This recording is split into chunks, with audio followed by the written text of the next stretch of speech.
In 1999, the United States was quietly being taken over by Great Britain. A vigilant patriot named Russell J. Gould recognized the threat, and in a series of strategic moves, he saved us from foreign invasion. He took control of the Title IV U.S. flag and logged it in with the United Nations, becoming sovereign successor to Great Britain. When the political dust settled, Mr. Gould had taken over several high-ranking government positions, and that put the country's true terrorists on notice. He introduced a language called now-time quantum grammar. Then he used it to prove all previous legal and financial documents to be fraudulent. This saved the U.S. trillions of dollars in debt. He redesigned the periodic table of elements. His work was referred to as extraterrestrial technology and genius. As a reward for his efforts, he was arrested and tortured by the government that he saved. War Castles is a documentary series chronicling the events involving Russell J. Gould's rescue of the free world. Join us as we lay out the facts and answer a very crucial question. How is all of this a secret?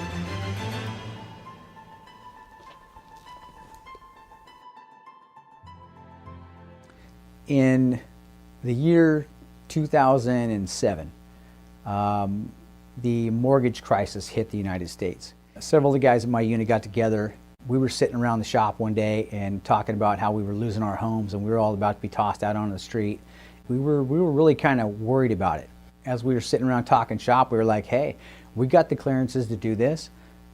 We know people in the right places. Let's get together and let's see if we can't drum up and figure out what in the heck happened. What in the heck caused this mortgage crisis incident and what really happened there. So after a few months of digging, we had ran across Judge Dave Wynn Miller and Russell J. Foucault Gould, and what they had done to the mortgage industry that they were responsible for. And that was that they had syntaxed the mortgages and found them to be 100% grammatical fraud. And so that was a big eye-opener for us. So we looked at that and we were like, hey, so it wasn't the subprime mortgage lending that led to the collapse. It was the fact that these guys had syntaxed the actual contracts, the banking and mortgage contracts, and found them to be 100% grammatical fraud. And Fannie Mae and Freddie Mac immediately bundled those up and sold them to Bank of America. And 3 days later, when Bank of America found out they were sitting on bad paper, they sold them to, I believe it was Wells Fargo. And from there, the fire sales had started with these bundled mortgages. So with that, we started digging deeper. Well, who is Russell J. Gould and who is David Wynn Miller? But what really unlocked the entire mystery for us was the fact that there was a grammar key on the mortgages that had been syntaxed, Fannie Mae and Freddie Mac mortgages that were syntaxed by these guys. They had a grammar or a syntax key on the side of the paperwork. And so we were like, okay, well, we understand how syntax works and how there was grammatical fraud going on, but what gave this key, this syntax key that they were putting on the paperwork, the power to syntax that document? And with that, that's where we uncovered the largest national security secret in this nation's history, if not the world itself. So what this did was it led us down, basically this led us down several rabbit holes. And one of the rabbit holes that it led us down was we had to start, first we had to go all the way back to the beginning of U.S. history or American history to figure out what in the world was going on there, because this goes back that far. So we went all the way back to the start of the 13 colonies and the original bankruptcy of the United States, and that's really what this all stems from, is the bankruptcy of the United States, the first bankruptcy. And so when the 13 colonies was fighting for its freedom from the British Crown, there was a post office down in Philadelphia, and that was the Benjamin Franklin Post Office. And that post office was open until the war started. and because all war vacates contract. So because the 13 colonies weren't yet an independent nation state of their own, or a nation of their own, they had to close that post office down because they were fighting for that national statehood. And after the American Revolution, that post office couldn't be opened back up because it was in a state of bankruptcy. It owed 1.6 million francs to the French for funding the American Revolution. So at that point, Spain and France argued over who was going to put the Postmaster General position here in the colonies to open it up to commerce. And why is that important? Why was that so important? Well, when we take a look at it, Spain argued that they had found America first, that Christopher Columbus had found America first, and so they had rights to it. France argued that without loaning America the 1.6 million francs, America wouldn't even be open for capture. But the King of Great Britain, or Great Britain still being the reigning monarch in the world, told Spain and France, I'm still the reigning monarch in the world, and I'm going to put my post office in up there. Those are my people. And when we went back and looked at the American history, you could see that the founders of the Republic talked about that. They said that they would much rather have chosen Great Britain as opposed to Spain or France, because they were used to Great Britain's wiles. They understood how that monarch operated. And so they decided that it was best to just continue working with him because they knew how he operated, and they knew the wiles of this guy's operation and how his construct worked. And they weren't too sure about Spain or France and didn't want to start getting involved with someone they didn't know anything about. So they decided to go ahead and joined her with Great Britain, and they put the post office in Washington, D.C., Great Britain's post office in Washington, D.C., which is a foreign enclave of the United States. It never has been part of the United States, and was opened up as the District of Columbia as a foreign enclave because it was the post office for Great Britain. So what that means is that the King of Great Britain placing his post office here opened up commerce to the rest of the world because he was the reigning monarch. So if the rest of the monarchs or dictators wanted to come into this country and rape and pillage it for its goods, they would have to go through him and his post office. So everything that was shipped in and out of this country, all commerce, he got a piece of through that post office. So that was the first bankruptcy, was Benjamin Franklin borrowed 1.6 million francs from the French. The second bankruptcy started when Abraham Lincoln borrowed the money from the IMF and the World Bank. Now, before I get into that, I want to say this. So the founding fathers had a pact, and that was that an accord, a gentleman's agreement between themselves, and that was that they were to never borrow money from the IMF and the World Bank. And that is because the IMF and the World Bank owe no allegiance to any one particular monarch. And so they decided, the agreement was that they would only borrow money from other monarchs because the monarchs were only as powerful as their armies. And if they stayed in contract with two monarchs at the same time, if one monarch ever decided to try and invade the colonies, they would have to concur with the other monarch first before they could invade, so they didn't mess up something that other monarch had going on. So it gave the colonies time to react and get a plan in place to go ahead and move forward and try to figure out how to get themselves out of whatever debacle they might have found themselves in. So at a later time, as we went through the historical records and we ran into, of course, the Civil War was next, we found out that Abraham Lincoln, after the colonies dissolved and they broke in half, there was no more United States. It had ended, the North against the South. So you have two separate countries fighting against each other, essentially, is what happened here during the Civil War, because the South did raise its own flag and did substantiate itself as its own nation state. Abraham Lincoln, we found, violated the pact. He was the president that went ahead and borrowed money from the IMF and the World Bank, thereby violating the gentleman's agreement or the accord that the founding fathers had to never do that. And when he did, he initiated the beginning of the second international bankruptcy. That led us down into, of course, 1933 to the beginning of the third and final international bankruptcy, and also the Great Depression, the stock market crash of 1929. And from there, this is all laid out historically with what happened in relation to this syntax key that had been placed on these mortgages. And this is how far back we had to track to find out what in the world gave this syntax key power to be utilized on these mortgage contracts to conduct the syntacking in the manner that had been conducted, to validate the fact that they were all grammatical fraud, banking fraud, grammar fraud, you name it, fraud. Once we had backtracked that key and found out how it was given the authority to be placed on that contract to conduct the syntacking that it had conducted, we ran across the largest national security secret ever covered up in the history of the United States. So this led us right back into the birth certificate and how the birth certificate system even got started here in America. People are used as collateral with other nations because the U.S. is bankrupt. The United States declared bankruptcy on March 9th of 1933. At this point, the U.S. began taking out loans from a private, non-government affiliated corporation called the Federal Reserve. With no money to pay back the loans, the United States began using the citizens as collateral. And that started back in 1933 with the end of the beginning of the third and final international bankruptcy.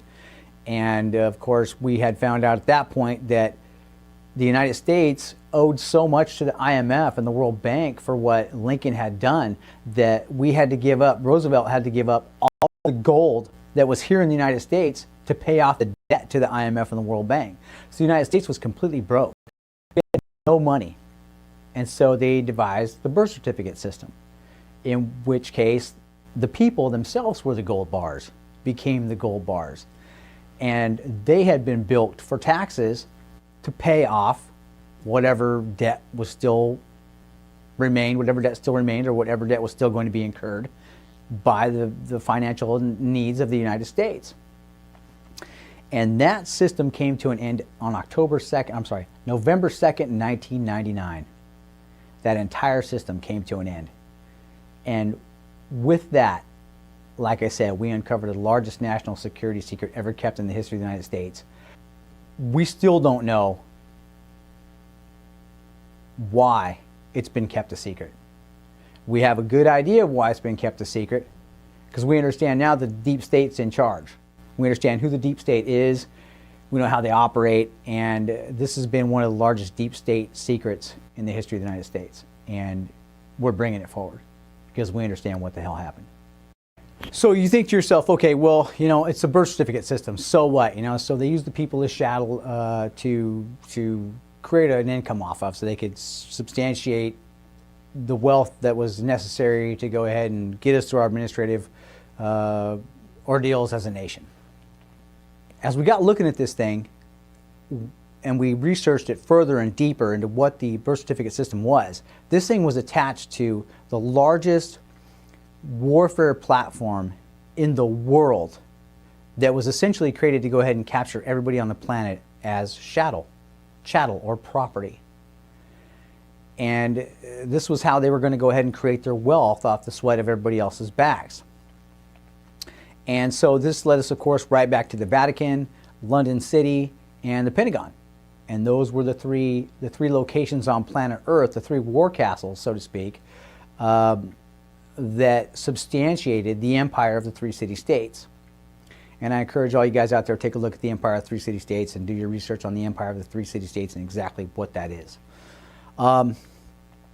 The Vatican itself, when we looked at the Vatican, this place was just the esotericism there, the esoteric symbolism behind this entire warfare platform was all over it. I mean, this thing just reeked of esoteric knowledge. It was just, the symbols were everywhere.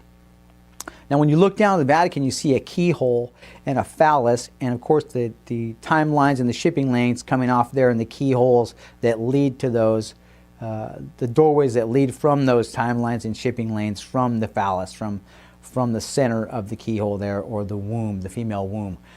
And if you look around it, you'll see a bunch of men, statues, just statues of a bunch of guys all around this keyhole.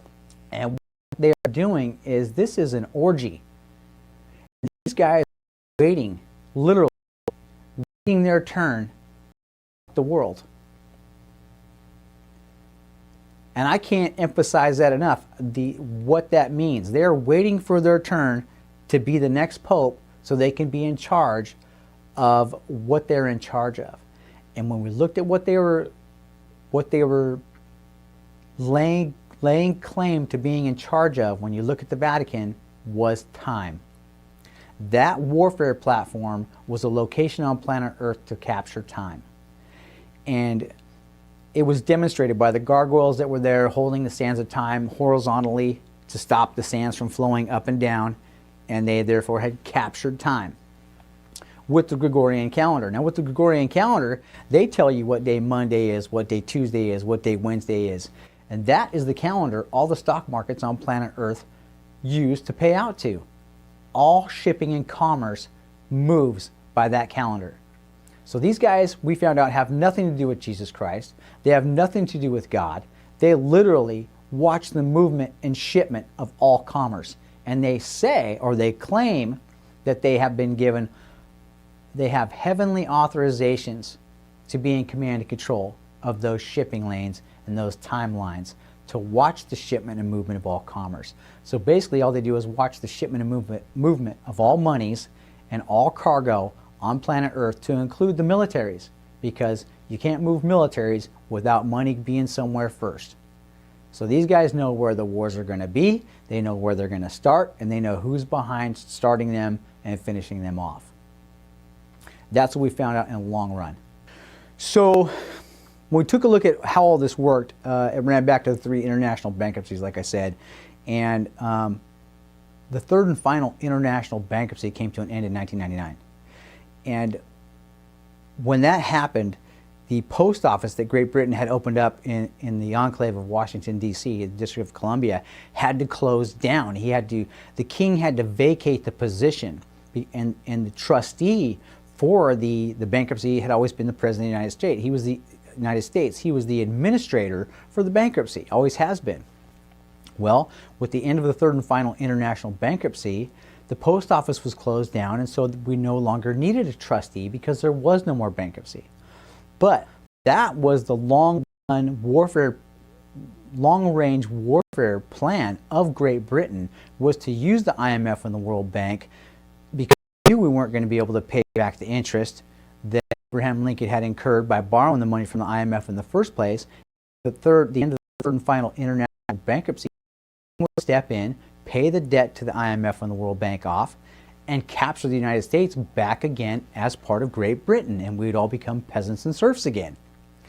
But the post office had closed down, and he had to vacate. Well, during that time that he had to vacate, there was 18 days there that post office was vacant.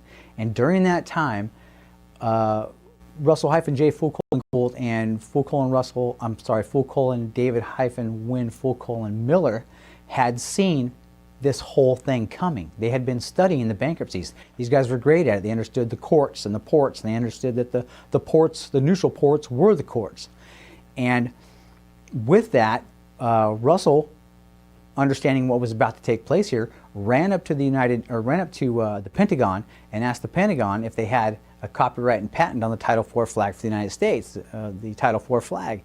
And of course the Pentagon told him, no one's ever asked us that before, Russ, and he said it doesn't matter anyway because the grammar on the contract was all grammar fraud. I've syntaxed it and disqualified it, and my country's about to be captured, and as an American I have the right to protect my flag and my nation against all enemies, foreign and domestic, and this was a domestic takeover.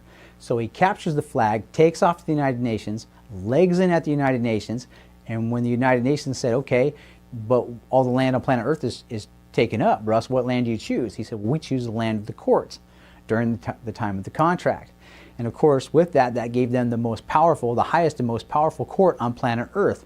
He turns around, and during that 18-day vacancy, he legs back in as Postmaster General here for the United States and keeps the continuance of the evidence for the post office open to allow commerce to still be conducted, but under his authority, not under Great Britain's any longer. So he had just succeeded Great Britain as the sovereign because he was given sovereignty status by the United Nations that allowed him to authorize the conduction of all commerce and the continuance of that commerce here in the United States. And now we took a big look at that and we were like, holy cow. So the Navy's sitting in foreign ports around the world. The Florida Chads, during the 1999 Florida Chads, the United States ceased to exist for 90 days. It was done.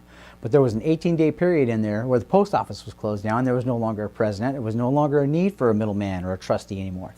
So the Navy's sitting in foreign ports around the world with no country, and Russ had just taken the flag, and they have no flag. So they're sitting in foreign ports around the world in warships, and I'm sure all the weapons were like, what nation are you guys from, and where's your flag at?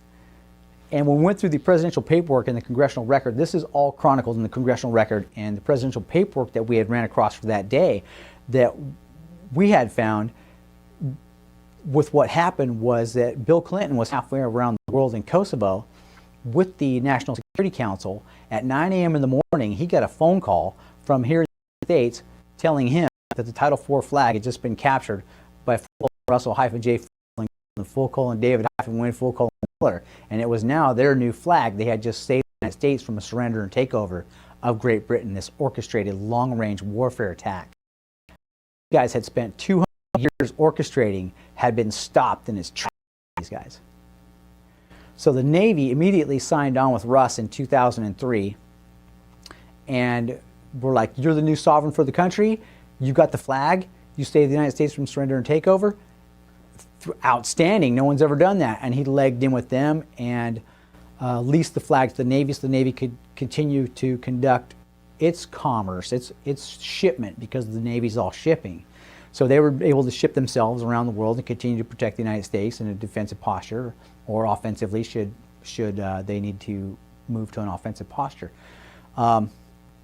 Russell J. Gould had quietly become the new, we call him Commander-in-Chief of the North American continent, the United States, and also Canada, and it has to do with postal. So Russell took over as Postmaster General here in the United States, and the Canada Post Office has always been attached to that location. So he took over as the Canada Postmaster General as well, taking command and control of the entire North American continent in the process. So this is when we started hearing a bunch of stuff about how the U.S. Constitution had come to an end. We were hearing the administration up in Washington, D.C. tell us, hey, there is no Constitution.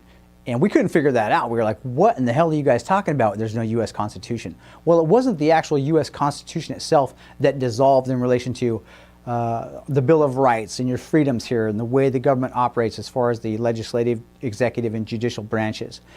But in relation to that, they were saying that there was no U.S. Constitution. But it wasn't so much that, like I said, that the U.S. Constitution itself dissolved. It was the banking constitution that constituted the United States. That end of the Constitution, the outline for the banking constitution, had come to an end. It was the end of the third and final international bankruptcy, so we no longer needed a trustee. So the people of the United States would then have to be informed, hey, we now need to reconsolidate and resubstantiate the entire country. We need to pick a new Senate. We need to pick a new Congress. We need to pick a new president or elect a new president. And we have to go through the entire rebuilding process for the United States to move forward in a quantum manner, because the new Postmaster General system is all quantum. And he was the only person in the history of the world to do this, set up this quantum construct. And we'll get into that quantum construct here in a little bit, but I wanted to tell you guys about the rumors we were hearing about the U.S. Constitution coming to an end. It wasn't the U.S. Constitution and our laws and our liberties. It was the fact that the banking constitution had come to an end and was closed out with the end of the third and final international bankruptcy. And with that, the birth certificate system here in the United States ended. And so there's all the little kids that have been born since 1999 aren't supposed to be born on a birth certificate system. And the birth certificate system itself, when we looked at that, was one of the most nefarious pieces of the empire of the three city-states warfare platform to capture everybody as peasants or serfs or chattel property. And when we sat back and took a good look at the birth certificate system, when you're born on this planet and your mother has you in her arms in the hospital, when you're first born, the RN comes in the room and says, hey, you need to sign this birth certificate before you can leave the hospital with the baby, or you can't leave with the baby. Well, that's a lie. You're trying to tell me I can't leave the hospital with my child unless I sign this document, this birth certificate document? That's kidnapping. That's illegal. You can't take my baby from me and hold my baby just because I don't sign your document. That's crazy. So what we found out was that the baby's name is all in capital letters on the birth certificate. And when your mom signs that thing, she signs in cursive, which is considered necromancy, communication with the dead. Well, the only place you find all capital letters in anyone's name is on a tombstone. That's the only place you're supposed to find it. You're a dead entity. Well, when you're born into this world, you're considered a dead entity due to the shipping war that we're all in. So you're automatically, when she signs that document, and everybody signs in cursive, she's conducting necromancy, communicating with the dead. And when you're legged into that massive corporate construct of the Empire of the Three City-States, you're automatically presumed missing, dead, or presumed lost at sea. So you're a dead person, you're just a piece of cargo. So when you take a big look at this in relation to the esoteric symbolism behind what the Vatican is doing and what London City and those guys are doing, and the P2 Mason lodges, the Knights of Malta, the Knights of Columbus, and the Jesuits, which is the militia for the Vatican. This group of people are the secret lodges on this planet, and they utilize this shipping warfare system to conduct commerce on planet Earth. It's how they make their riches. Quite frankly, we found that a little aggravating. I mean, we were pretty upset when we got to the bottom of what the birth certificate system is. It's claiming that you are owned. You're a piece of cargo and that you're owned. Owned by whom? Well, we're owned by the Vatican. And they claim a lot more than just your body. They're literally claiming things within you. I would go so far as to say your soul. And I mean, you want to talk about a construct, a warfare platform on this planet that is nothing but nefaric. That is it. The Vatican is the location.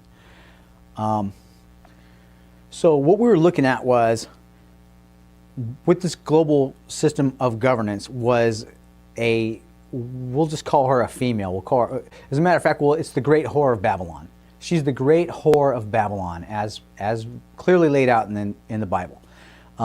This system is based in Admiralty and Maritime, the International Admiralty and Maritime Law of the Sea.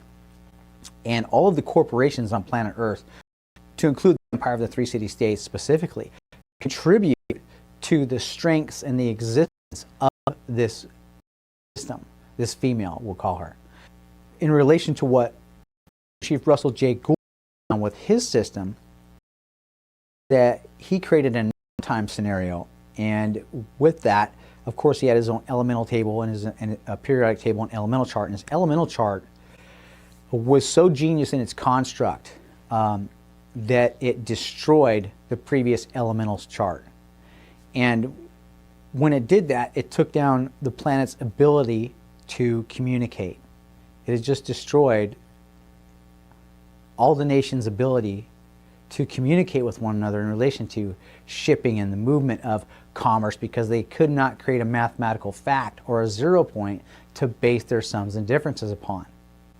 So it destroyed their ability to communicate with one another. So when he went back in and captured the position as Postmaster General here in the United States and resubstantiated all commerce, he had to reopen the United States back up to international trade and commerce. And when he did that, he had to physically go into the locations on planet Earth, such as the International Trade Organization, World Trade Organization, and leg in as the last American standing here in the United States that had the flag, had a banking constitution, had his own elemental chart and periodic table, to say, hey, I'm open for business and I want to open commerce back up. And so he went to these locations, to these giant corporations, and when he did, he disqualified that position because the syntax was found to be fraudulent. It was grammar fraud in relation to what he had constructed, because he had rebuilt the entire system for communication. And so the old communication system was thereby destroyed. So with it being destroyed, he's now got to go into these locations anyway, not just to set up international commerce for the United States, but to set them up properly, because they were destroyed with his construct.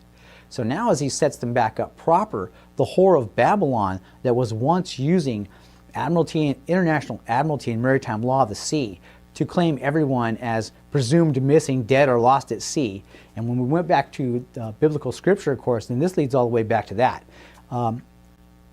Satan accuses man day and night in front of the throne of God as already being dead.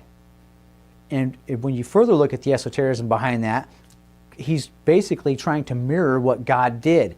And God destroyed the world by a flood. Well, Lucifer's trying to do the same thing. He's killing all the people on the planet by saying they're presumed missing, dead, or lost at sea with a birth certificate system. So it's a mirror of what God has already done. This stuff goes all the way back into biblical prophecy, and the esotericism behind this warfare platform is demonstrated clearly by the Vatican with what's going on. And so it's speaking to us. It's in plain sight and right in the open, right in front of all of our faces. So as Russ set this system back up and went to each corporate location to say, hey, he started at the Universal Postal Union up in Bern, Switzerland, and said, hey, charter's been disqualified, so I'm reopening it up properly and placing myself in as the Universal Postmaster General in Bern, Switzerland. So he did that, and each time he did that, he reconstituted the Whore of Babylon and made her a correct version. So now you got a mirrored image, a mirrored version of exactly what once was, but correctly. And so he used that whole system, which was the system the United States was using anyway, but now he's got it and it's correct. The whole thing is correct. And it took down all the global powers on the planet in the process, but resubstantiated them in correctness. So they haven't gone anywhere, they just had to adopt the new system. And with that system, there's no longer any ability to create contract fraud in that system. You can't lie, cheat, or steal, or create a loophole in the contract because it's a mathematically certifiable grammar. So what it says is what it means, and what it means is what it says, and it's certified forward and backward. So they can't take this into court later and say, oh, what it meant was, or what it's supposed to mean later is this, because there's, in his now time construct with his grammatical construct, there is no past and future tense verbiage in the grammatical construct. So what it means is what it says now and forever. So in 100 years when they pick that contract up and they say, well, what it was supposed to mean or what it is to mean later doesn't apply. It says now, is and are, what it is now. So it's still in now time. So 100 years from now they can pick it up and say, wow, no, it still says today. Nothing to argue over here. So if you violate the contract, it's obvious and you're busted for it. They'll take you to court. Of course, the ramifications behind that and the litany of charges that could be created would eliminate the opportunity for fraudsters and racketeers to try to take advantage of that system. It would be removed. When you further go back to look at this and take a real serious look and examine this entire thing, and we spent years on this now. We've spent a decade researching this entire matter. So what this gentleman has done is, with his construct, he has taken command and control of the entire planet. The construct that was there, he took command and control of and resubstantiated it, he mirrored it, but in a correct manner, using grammar correctly, using the word, the meaning of the word correctly. And with that, the powers that be lost all their powers. And of course, they had come unglued on this guy. They tried to get him to surrender the flag. They beat him pretty bad. Took him into court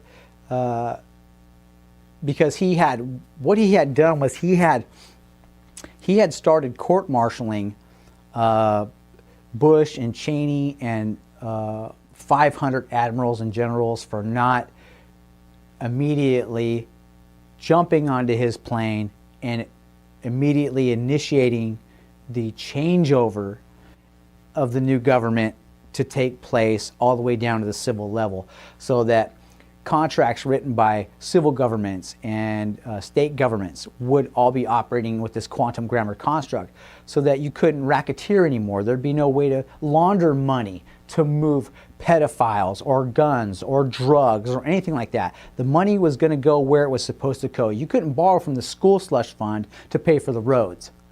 that would be gone. That whole borrowing system of borrowing from Peter to pay Paul would be gone, and it was dissolved. And he wanted that correction made immediately. And because that didn't happen, and they didn't join with him immediately, he court-martialed them. He started court-martialing everybody, saying there is no president. And of course, with the Florida Chads, the Bush and Cheney Florida Chad sideshow, once Bush was appointed, and he was appointed, he was not elected. And that's why you hear Trump today saying it's all rigged and we're stopping it. It's all fraud and we're ending it. Is because those guys, Bush and Clinton and Obama, were placed in there by this New World Order, this shadow government, deep state, global apparatus that has been trying to capture the world and place everybody under a birth certificate system. So, because he had moved so rapidly with what he had done, he didn't have time to alert the chain of command to say, hey guys, this is what's going on with bankruptcy. They're about to surrender to the United States and raise a British flag here, and they're going to capture you all as chattel again, raise a British flag here, seize your guns, FEMA camps in place. Obama was coming for him. Get Hillary because she was the final stake in the heart. And when we look at what's happening there, as far as the verbiage goes, the doublespeak these guys are using, this New World Order apparatus, the doublespeak they use when you examine the tapes, when you go back and look at the New World Order tapes of President Bush Sr. talking, saying, you know, we need to create laws that will protect the weak from the strong. A world where the strong respect the rights of the weak. We have before us the opportunity to forge for ourselves and for future generations a new world order, a world where the rule of law, not the law of the jungle, governs the conduct of nations.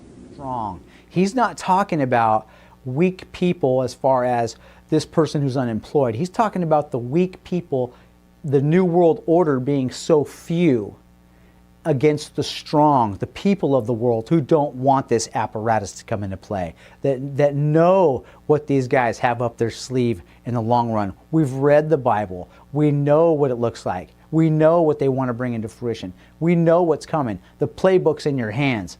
Everybody's got one. And so when he's saying we want to protect the weak from the strong and have freedom and peace, he's talking about the freedom to stop the rest of the world from allowing these guys to make laws freely and in peace so that they can't be stopped by the people. That's the doublespeak these guys are using, and it's very, very nefarious when you listen to it and you realize these guys aren't talking to the American people. They're talking to their bosses behind them. So with that, this entire system that Commander-in-Chief Russell J. Gould has taken over, he's corrected that system and taken it out of their hands, because the entire international admiralty and maritime law of the sea system, he rewrote all the codes and statutes and laws in relation to that and quantized everything into a mathematical, grammatical fact, disqualifying the old system because it was all grammar fraud. So he's taken tactical command and control of the entire system and taking it away from these guys, like taking matches from a little kid and spanking him on the backside for trying to burn the house down. That's exactly what this guy has done. In relation to a one world global government or a new world order, Commander-in-Chief Russell J. Gould's system is not that biblical or biblically prophesied one world government, new world order that is going to be so tyrannical that it crushes everyone beneath its foot. He literally stopped that from happening.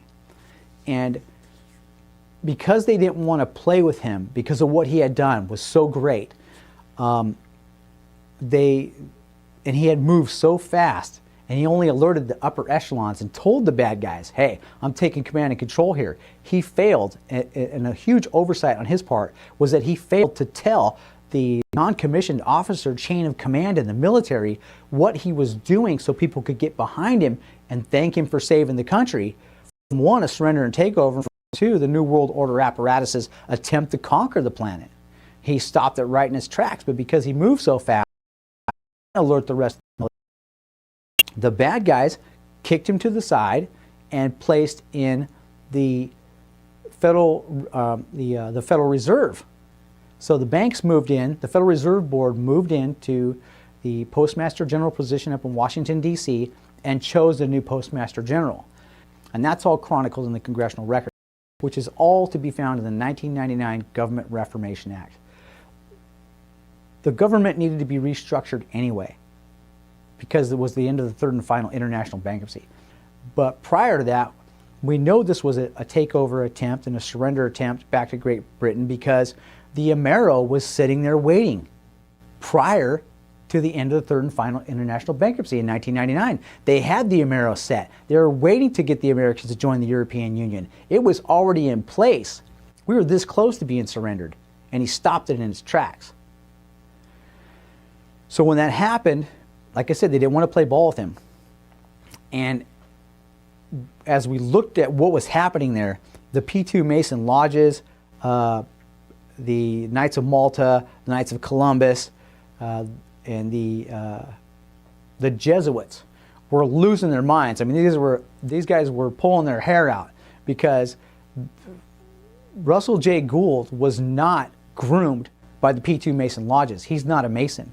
He's not a Knight of Columbus. He's not a Knight of Malta. He's not a Jesuit. He's an American, a guy from Wyoming who was smart enough to figure this whole thing out and save the country from being surrendered. So with that, no one wanted to play with him, because there was no way to control this guy. There's no way to blackmail this individual. You can't pin pedophilia on him. You can't pin racketeering on him. He has done nothing but save the nation, set up a whole new construct globally.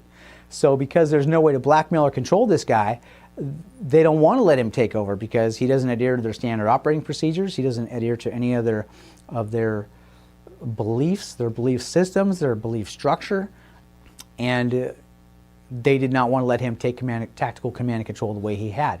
So after 12 years of these guys not wanting to play ball and just move forward in a factual manner in relation to what really took place here on this planet, in relation to the United States coming to the end of its third and final international bankruptcy, in relation to the fact that this gentleman captured the flag, in relation to the fact that this gentleman legged into the United Nations, in relation to the fact that he was declared a sovereign, and in relation to the fact that he legged back in here at the post office in Washington, D.C. in the United States, taking tactical command and control of the jurisdiction, or the District of Columbia, and all of the war powers. They didn't want to play ball with that. So he, at that point, mails himself around the world and sets up this entire global construct. It says, okay, well, I'll just go ahead and open the United States up. I'll open my government system back up, and in the process, take it all down. And the last thing he did was in 2012, after these guys moved forward for 12 years in an act of fraud, basically is what they did, because in reality, what happened, they didn't tell the American people, hey, we need a new banking constitution created. We need a new Senate elected. We need a new Congress elected. We need to resubstantiate how we're going to bring forward a president and what he's going to be in charge of, and set the parameters up for that, what he will be in charge of, how the bankruptcy will work, if we're still going to ever have to do another bankruptcy. Banking system worked. The president was to be in charge of that. He would be the administrator of the finances still. So the system for the system of government for the United States didn't necessarily come to an end. It just needed to be, the new system needed to be recognized, and it needed to be brought into place. It just needed to be brought forward, and we could have kept going forward in a factual, proper manner in relation to what actually happened on planet Earth. But instead, they didn't want to play that, and they put in the Federal Reserve in there in Washington, D.C., and they've moved forward the way they have for the last 17 years. So after a 12-year run, on December 21st, 2012, Commander-in-Chief Russell J. Gould and David Windmiller went down and opened up the Benjamin Franklin Post Office in Philadelphia, Pennsylvania. Now, when you look at Washington, D.C., you have Admiralty. That is the Admiralty and Maritime Jurisdiction of the Sea, because it belonged to the King of Great Britain. And that's how he runs his country, under the Admiralty and Maritime Law of the Sea. everybody's considered a little boat or a little vessel or a piece of cargo that's presumed missing, dead, or lost at sea. Same thing here in the United States. So that's the Admiralty and Maritime jurisdiction of the sea. So then he goes down to Philadelphia, Pennsylvania, which is the civil jurisdiction, law of the land, and opens up the Philadelphia, Pennsylvania post office, which had been closed down with the start of the American Revolution. And it couldn't be opened back up because they owed 1.6 million francs to the French, so they were in bankruptcy. Bankrupt people can't contract, so they weren't allowed to open up commerce through that post office. So DC had to come in and put its post office, Great Britain had to come in and put its post office in up there. If they didn't, Spain or France was going to do it. So by opening up the Benjamin Franklin Post Office in Philadelphia, Pennsylvania, he took the entire government system back down to the original location along with the flag and posted that Title IV flag up in Philadelphia, Pennsylvania. And by doing so, since the birth certificate system ended, he now presents everybody with a claim of life, thereby shipping you out of the land of the dead and back onto the land in the civil jurisdiction, law of the land, where the blood testifies to the life. And with that, reconstitutes the entire American government again in a proper manner under the correct Title IV flag, using the correct communication, parse, syntax, grammar to establish all of his systems of government on this planet for you to then conduct commerce here in the United States. There are no more laws, rules, and regulations in relation to the old system. They've all been disqualified. So in 2017, Commander-in-Chief Russell J. Gould goes back to the Federal Reserve in Washington, D.C. And since the building was supposed to have left the United States because the end of the third and final international bankruptcy had come to an end, the Federal Reserve was, the Internal Revenue Service, which was the collection agency for the debt, had to be kicked out of the country because the bankruptcy had come to an end. It was over. So the Federal Reserve should have ended as well. But because it didn't leave, and for 17 years it sat there operating in a fraudulent manner, Commander-in-Chief Russell J. Gould goes down there and tells those guys, hey, why is this building docked on my land? I'm levying a fine against you. So he levied a fine against the Federal Reserve Board of Governors for having that vessel docked on his property.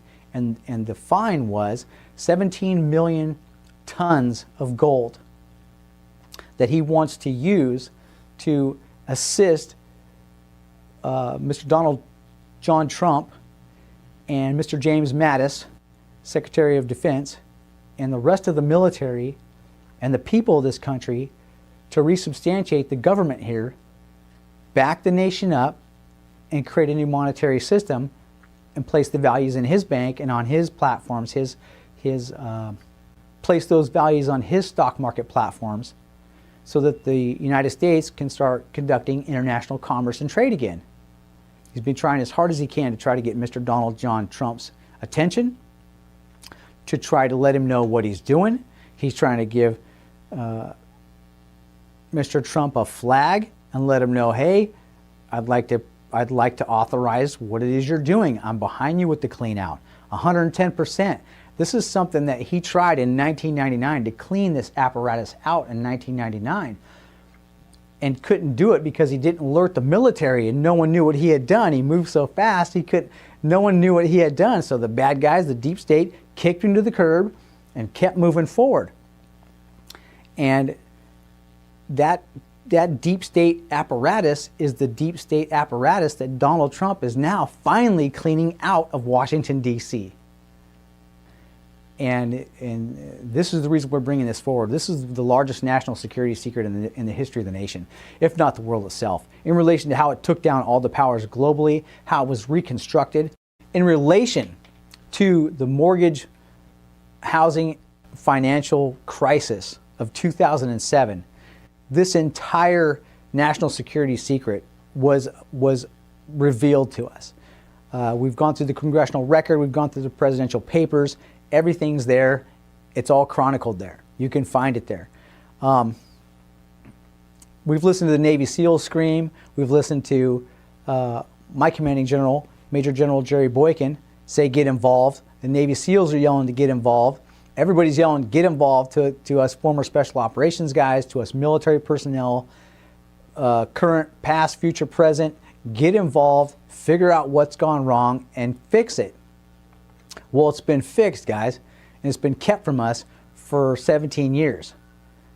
This gentleman's a national hero and deserves a medal of the highest honor. He saved the country, he saved the flag, he saved us from a surrender, a secret surrender, and domestic takeover here in the United States that nobody even ever saw coming. And I'm sure that when the attorney generals and the rest of the people here in the United States get a hold of this story, and they do the research on the 3 international bankruptcies of the United States, and they see how this apparatus works, they're going to come to the conclusion, the same conclusion we have in relation to what we found here. What is literally staring us right in our faces all day long. And that is that this gentleman deserves a medal of the highest honor and is quite frankly a national hero. What's going to happen if the United States doesn't adopt this new quantum system? Because it has its own elemental chart and its own periodic tables, this thing was considered genius by the Department of Energy. And the rest of the world got a hold of this thing. And I can tell you right now that if the United States does not adopt this and this system of grammar to contact on this planet, the bad guys will. And if those guys start creating contracts and subject the United States to their whims and their wills in relation to this construct, they will crush us like we have never been crushed before. Laws will be ironclad. Regulations will be ironclad. However, if they do not have Commander-in-Chief Russell -J Gould's thumbprint and signature on those documents to substantiate the executive authority required to legitimize such a document, it's not legal. But I can tell you this much, if we don't adopt it, the bad guys will, and they'll crush us with it. They cannot get around the elemental chart and the periodic table. They cannot get around the mathematical construct of that grammar. It's a fact. It is what it is, and it's taken down all that it's taken down. So from where is it that they have the ability to move forward from in a manner that would allow them to disqualify such a platform? They can't. So if we don't join with it, they'll take it, and it will be to our ruin. So the yellow fringe flag doesn't come from any nation. It's not registered. All flags are registered around the world with the United Nations. None of them in their copyright and patent have a yellow fringe on them. The yellow fringe was added after because everything's been captured in the international admiralty and maritime jurisdiction of the sea in a shipping war. So the yellow fringe denotes that it's been captured by the shipping war. But the shipping war is based in the international admiralty maritime law of the sea. So the yellow fringe flag doesn't have a nation because the sea is not a nation. It's not registered as a nation with the United Nations. So when he captured the Title IV flag, as clearly laid out in Army regulation, the yellow fringe is a desecration of the flag. So he removed it because he destroyed the international admiralty and maritime jurisdiction of the sea when he took it over.